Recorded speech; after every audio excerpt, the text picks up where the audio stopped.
সফল হবে যদি গো আমায় স্নেহ দিয়ে গুরুতে বুকে টেনে নেয়।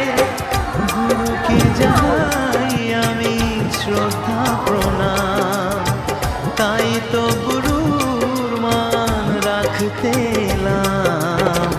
গানই আমার পূজা, গানে পরিচয়, তাই তো জীবন মোর শুধু গীতিময়। শোনাতে এলাম গান এই আসরে, ভরিয়ে দিতে